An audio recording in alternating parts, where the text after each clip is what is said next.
Voilà, je viens de finir ma nage, donc on est le 1er juin. Il y a vraiment un temps de chiotte aujourd'hui, c'est impressionnant.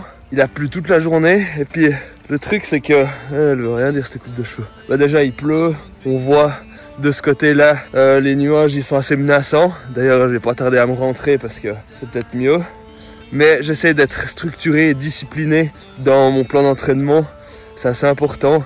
Même s'il fait ce temps-là, même s'il est en train de me pleuvoir sur la gueule là, j'en ai rien à péter, il faut bien s'entraîner. Ouais, c'était une nage assez merdique. Franchement, il y avait des courants presque tout le long contre moi, j'avais l'impression. L'avantage, c'est qu'il n'y a pas un chat, il n'y avait pas de paddle, pas de bateau. J'ai rien contre les paddles ou ceux qui naviguent en bateau, mais voilà, c'est tout de suite plus cool quand on peut avoir le lac pour soi, entre guillemets, quoi. Donc c'était assez merdique, c'était franchement pas facile, là. J'ai fait 1,5 km, c'est pas grand chose, c'est pas tellement ce que je voulais atteindre selon mon plan d'entraînement. Mais c'est pas grave, on attendra qu'il fasse un petit peu plus beau. Et puis on va reposer un petit peu la machine, parce que c'est important d'avoir un minimum de récupération.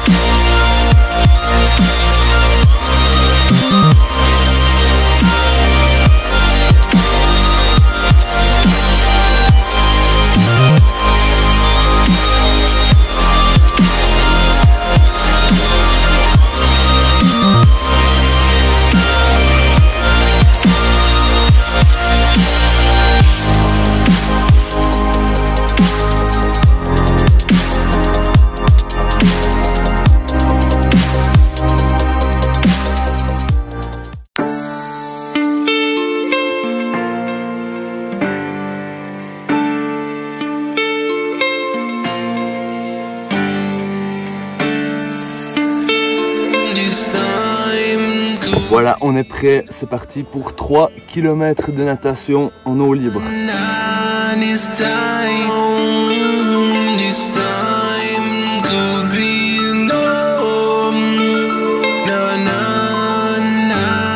Donc ici dans 2 semaines, c'est le point de départ et le point d'arrivée de la partie natation du triathlon de la Gruyère. Donc on va passer là sur ce chemin en gravier, il y aura des tapis bien sûr pour pas qu'on se défonce les pieds. Et puis on va monter là, puis il y aura la zone de transition sur la droite là je crois. Le lac il a l'air plus ou moins calme, c'est le matin, il fait plus ou moins, il fait assez bon, il fait pas froid, ça va sûrement être top. Puis pour l'instant il n'y a personne, comme on est 9 h du mat, des légers courants, mais ça doit être gérable. Donc une meilleure natation que le jour, que le 1er juin où il faisait pas beau, il y avait de la pluie et des courants de malade.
Putain, là franchement je vous dis clairement ça fait chier. Alors j'ai pas envie dans ce vlog de tout le temps râler et tout, être tout le temps pessimiste, mais là j'ai sorti le côté positif, c'est que il fait super beau, il fait bon, il n'y a pas de courant, le lac il est parfait, il est vraiment plus que parfait. Par contre là il m'est arrivé une mésaventure de malade, j'ai même pas envie d'en parler maintenant, je pense que je vais en parler un petit peu plus tard. Tu sais, ça m'a saoulé là, il y a vraiment des cons sur ce lac des fois. Bon, voilà, j'ai pas pu faire, mais ouais, j'ai les yeux complètement défoncés à cause des lunettes, un peu comme d'hab, avec la natation. Ouais, du coup, là, j'ai pas pu faire mes 3 km de nage. Ça me saoule, ça fait chier. Parce que le lac était vraiment dans des conditions incroyables. Il est hyper bon, la bonne température. Même en trifonction, ça aurait suffi, franchement, je pense. Pas de courant, parfaite condition. Par contre, j'ai quand même eu une espèce de mésaventure qui m'a obligé à stopper mon activité. Je vous explique quand même vite fait. J'étais en train de faire mon tour donc habituel, donc c'est le tour de l'île aux oiseaux. Et puis mon but c'était de le faire 2 fois, ce qui équivaut justement plus ou moins à 3 km. En allant un petit peu plus loin et puis en nageant depuis la plage de Gumfans jusqu'à l'île aux oiseaux. Seulement, je l'ai fait une fois, ça y a pas eu de problème. Je suis arrivé relativement tôt, mais il y a quand même des bateaux qui sont sur place. Le danger avec les bateaux, c'est que déjà la plupart c'est des bateaux à moteur, donc bien sûr l'hélice il faut faire attention. En plus quand t'as la tête sous l'eau, tu l'entends l'hélice, tu l'entends, donc tu peux ralentir, faire 2-3 petits coups de brasse et puis finalement quand même regarder où est le bateau, pour autant que tes lunettes soient propres, parce que des fois c'est pas le cas, des fois t'es soufflé, des fois il y a de l'eau qui s'est peut-être un petit peu infiltrée. Il faut bien penser que quand on fait du crawl, en plus de ça, on est pas mal la tête vers le fond quoi, vers l'abysse entre guillemets. On voit pas forcément ce qui se passe devant nous, alors de temps en temps on doit quand même donner des coups de tête pour voir dans quelle direction on va, que ça soit en condition de triathlon, en condition de course. Là c'est clair qu'il faut qu'on voie où sont les bouées.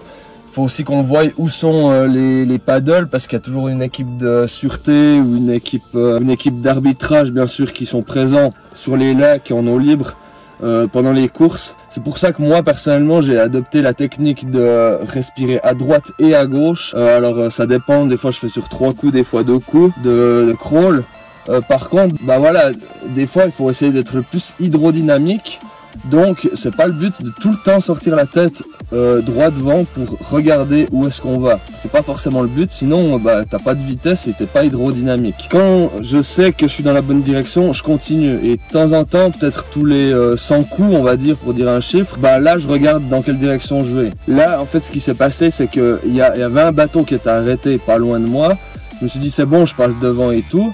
Et puis c'est vrai que j'ai pas pensé, alors ça c'était peut-être une petite erreur de ma part, j'ai pas pensé que peut-être ce bateau il était peut-être en train de pêcher justement. Et puis là en l'occurrence oui, il était en train de pêcher et puis il avait sa ligne de canne à pêche quoi. Et puis je me suis embourbé autour. Voilà, j'ai continué ma nage et en plus de ça il avait beau me crier dessus, ça servait à rien parce que de toute façon t'entends rien quand tu donnes des coups de brasse, des coups de crawl pardon, t'entends pas, t'es en plein dans ton action, dans ton truc. Si je me suis arrêté à ce moment-là, c'est parce que j'ai senti qu'il y avait quelque chose qui me tirait un petit peu sous le bras et tout, puis c'était effectivement sa ligne de pêche quoi. Là je me suis arrêté, il commence à me gueuler dessus, mais gueuler dessus gentiment, il m'a pas hurlé dessus non plus. Mais il me dit faites attention, vous êtes sur ma ligne et tout. J'étais là mais putain, mais espèce de connard quoi. Je sais pas, tu peux pas, tu vois qu'il y a un nageur qui est en train de passer où il faut pas, ok, alors là j'avais peut-être pas à passer par là, j'aurais peut-être dû passer derrière le bateau, enfin devant, puisque là je suis passé derrière côté moteur. Ouais, alors c'était peut-être une petite erreur de ma part, j'aurais peut-être dû regarder, mais en même temps, je sais pas, tu vois qu'il y a un nageur, il va pas dans ta bonne direction. Mais tire vite ton fil, ou je sais pas, ça te change quoi de devoir relancer ta ligne après, j'en sais rien, je suis pas pêcheur, j'ai déjà fait un petit peu de pêche. Qu'est-ce qui te coûte de tirer ta ligne? Là pour la sécurité, pour ma sécurité, c'était pas top quoi.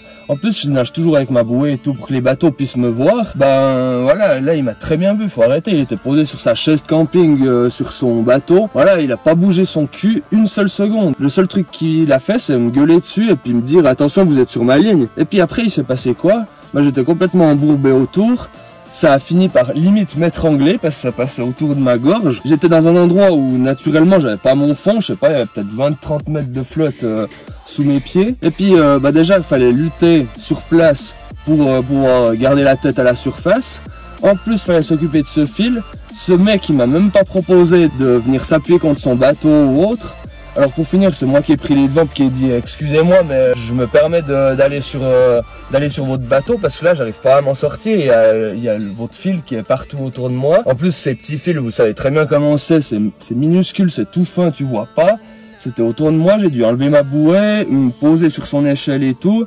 Il m'avait même pas proposé. Pour finir, j'ai réussi à l'enlever et il arrive encore à me dire ouais mais comme ça vous savez, vous faites attention maintenant.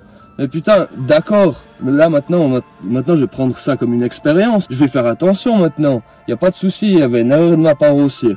Mais par contre, bah, je sais pas, il y a un mec qui est en train de limite se noyer devant toi, puis toi tu restes assis sur ta chaise et puis tu bouges pas, tu ne fais rien. Mais putain, mais ça me saoule quoi. Pourtant j'avais le temps et puis les conditions elles sont magnifiques pour nager aujourd'hui, mais là j'ai pas eu envie de continuer puis de faire mon deuxième tour de l'île aux oiseaux, parce que si c'est pour avoir un accident comme ça, un incident, bah voilà, moi j'ai pas envie d'avoir des problèmes dans l'eau comme ça, alors autant arrêter et puis autant attendre, c'est triste à dire, mais autant attendre un jour où il pleut, où il y a rien, où il y a pas de bateau et tout, parce que là ça devient limite dangereux quoi. Alors bah, j'ai préféré arrêter là, et puis bah ma foi ça fait une partie que je respecte pas de mon plan d'entraînement, mais à la limite entre guillemets c'est pas grave. Je sais que le second tour d'île aux oiseaux j'aurais très bien pu le faire, physiquement je me sentais très bien, je me sentais à l'aise, il n'y avait pas de souci à ce niveau là, mais voilà, alors c'est quand même des trucs qui sont chiants. C'est comme quand t'es en vélo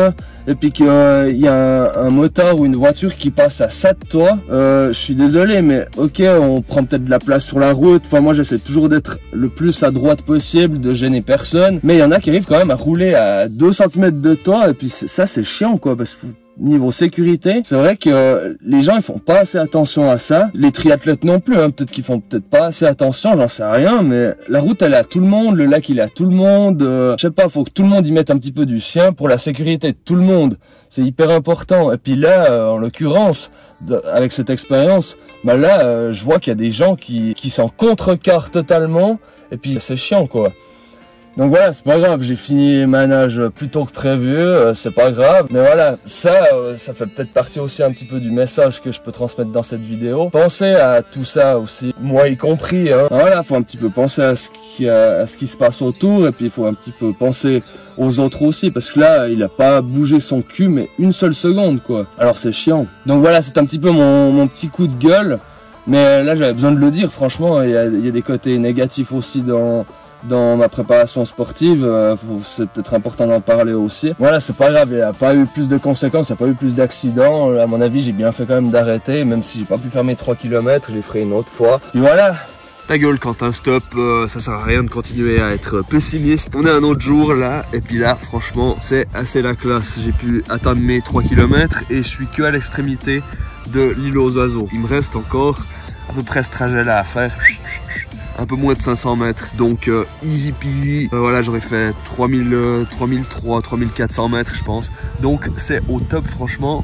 Fallait juste un autre jour en fait. Il a fallu un jour où il fait beau, il a fallu un jour où il n'y a pas de pêcheurs en soirée, pas en week-end. Là la seule différence c'est qu'il y a beaucoup de courant, mais il faut de tout pour pouvoir s'entraîner correctement, donc franchement c'est pas un problème.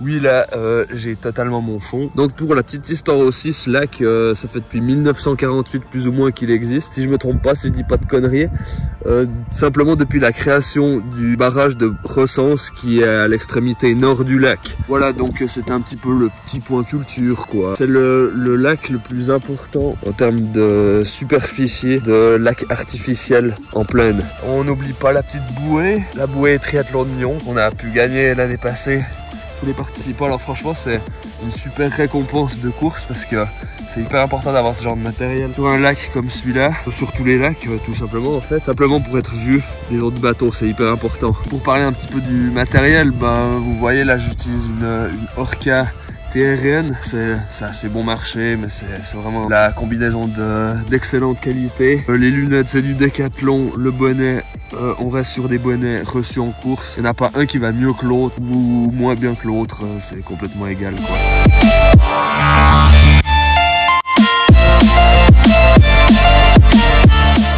Voilà, alors comme je disais avant, ben voilà, j'ai fait 3500 mètres, donc franchement je suis super content.